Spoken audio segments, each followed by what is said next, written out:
Hello everyone, today we are going to discuss one question which was asked in 2021 GS paper 2 in the mains examination of civil services. This question was for 10 marks.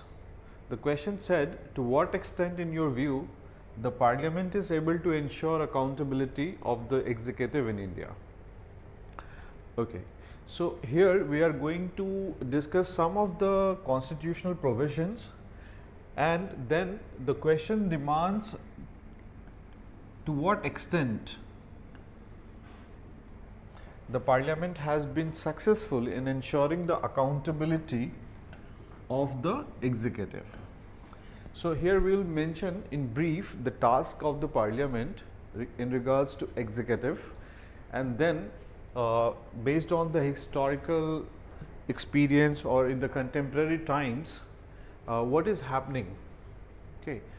Is the executive functioning in an accountable manner? As per the constitutional provision and the expectation. So the question is simple, and in that light we will know. When we see about the executive, normally the president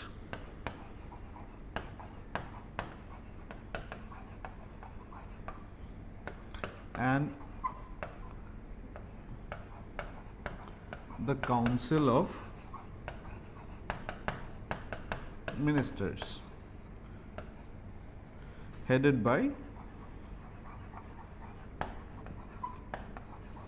the Prime Minister. So this is the main demand of the question. In regards to the president, we know that Article 75 already binds that he has to work in accordance with the aid and advice tendered to him by the Council of Ministers. And in our parliamentary form, we know that the real executive is the Council of Ministers headed by the Prime Minister. So in this question, an ideal answer would focus on ensuring the accountability of the Council of Ministers headed by the Prime Minister. Now what are the ways in which the accountability is ensured? Then we'll have to go into the functioning of the parliament. Alright. So we will start with the basic procedures like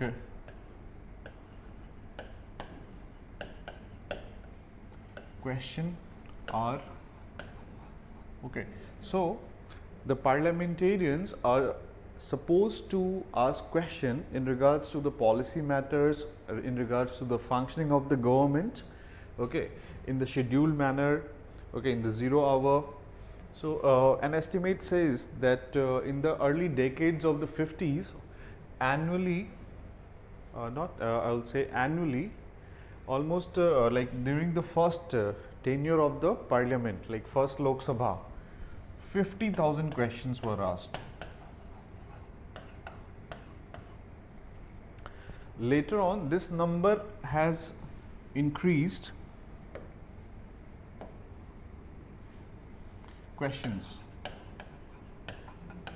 Later on, this number increased after 5th Lok Sabha or during the 5th Lok Sabha, and afterwards 100,000.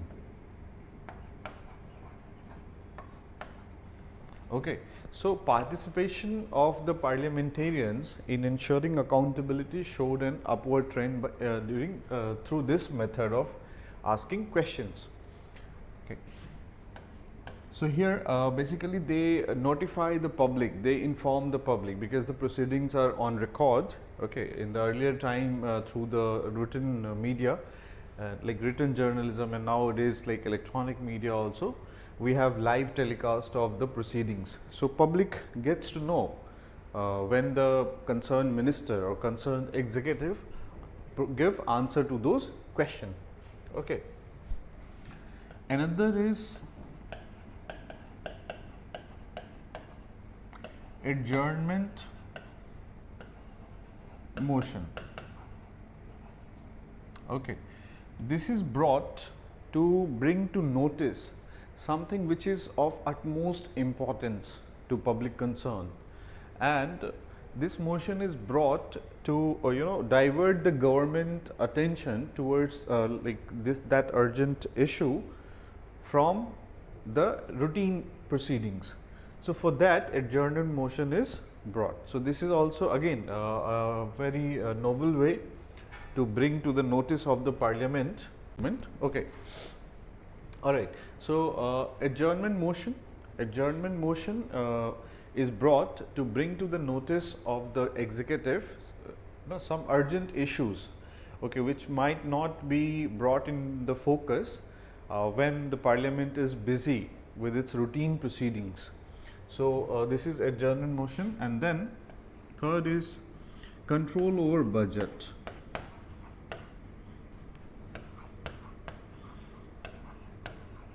We will not go into detail in the detailed proceeding of how budget is tabled, how it is discussed.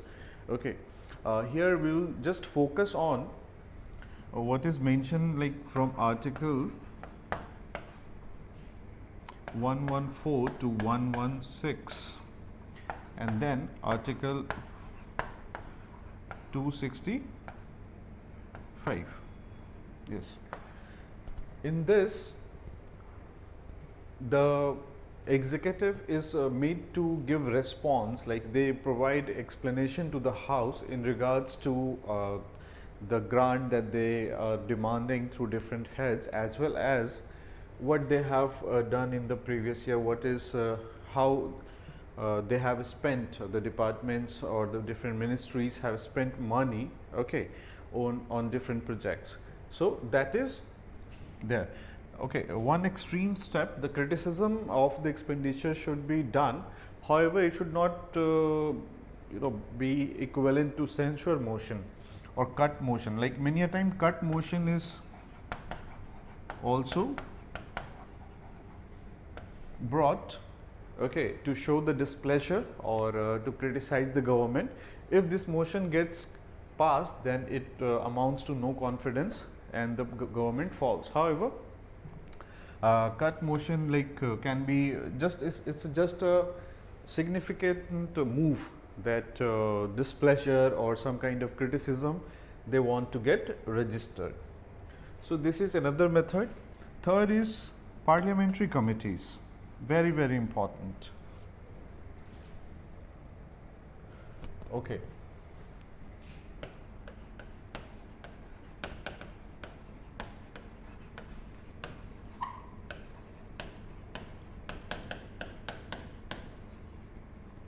Parliamentary committees, excellent way of ensuring accountability of the executive.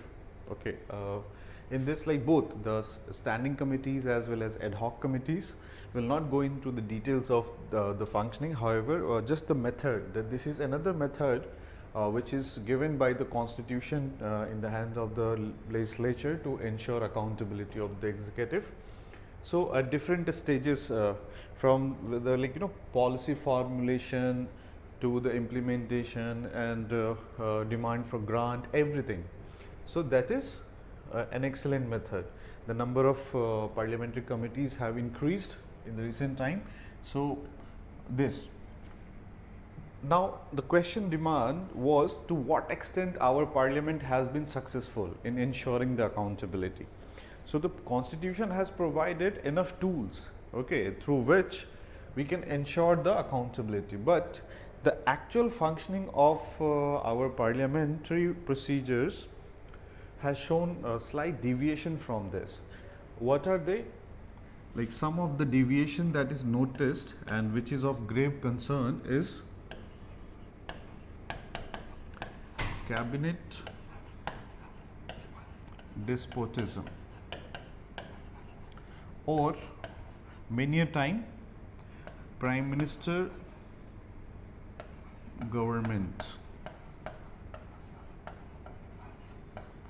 Okay, so both these are incomplete. Like when it happens, like the cabinet supersedes the entire functioning of the parliament, then this is the reversal of the spirit of the parliamentary structure, that the sense of collective responsibility is denied, and the executive, they are overboard, okay, as if whatever they are doing, that is only correct.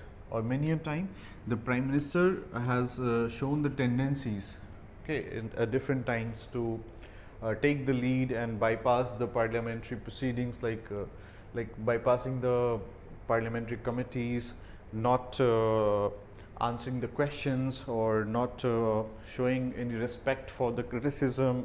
So all such tendencies have been seen. So these are the threats for which we need to ensure certain kind of mechanism. Okay. Then another tendency where accountability is escaped would be ordinance.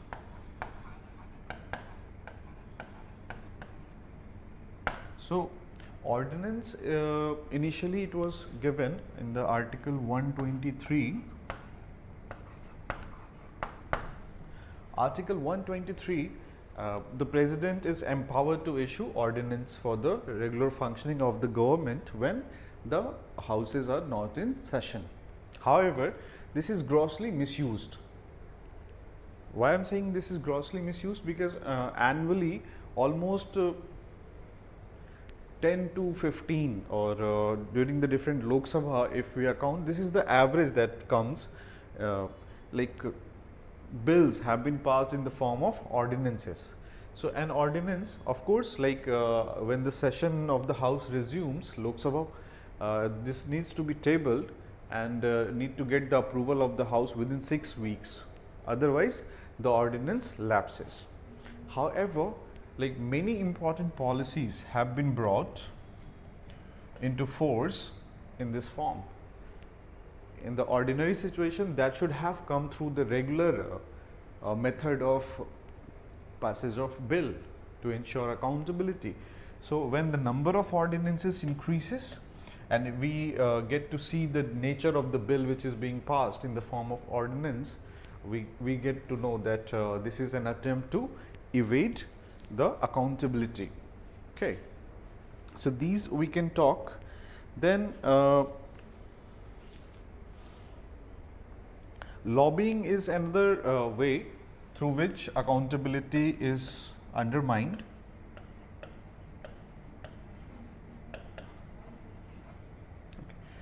We have noticed that passage of the farm bills recently, it has been blamed on the government that they did not follow the parliamentary route, rather they took the ordinance route, okay, because they were under the pressure from some of the lobbyists. So this is again a violation of the spirit of parliamentary form of government. So the mechanism is strong, however the human element is always present, and this can only be checked through public opinion, okay, and criticism, open criticism. This bill the farm bill got withdrawn, however after hue and cry from the farmer groups, and struggle for almost 15 months continued. So this in the first place, if this bill had come through the regular method of passage of bill, maybe it not have passed. During the debate and discussion only the bill might have got rejected, or during the stage of voting also. So or at least the public opinion would have been formulated before the passage of the bill. So we understand. Now many a time the opposition parties, many a time the ruling party, they also involve in walkouts. So walkouts is another method of avoiding accountability. Okay, when you are not comfortable in answering questions, okay, then you stage a walkout on the part of the ruling party.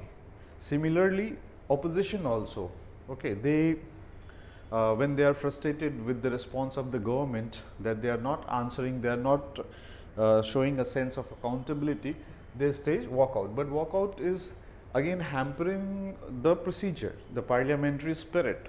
So we'll have to be open-minded with this, the public opinion should force the government and all the parliamentarian to work in an accountable manner. So far in this question, as it is of 10 mark, I have given you many points and domain in which the answer can be written. We can compress it in close to 150 words and complete the answer. Our final response should be that mixed response. Okay, to an extent, yes, we have been successful. We are a thriving democracy, and day by day our democracy is becoming deep rooted. Deepening of democracy is happening, participation is increasing. However, certain gray areas are there. Okay, with the increasing awareness in the public, we can expect that yes, we would be able to ensure accountability of our parliament would be able to ensure accountability of the executive in a better way. Thank you. In the next video, we'll discuss another question.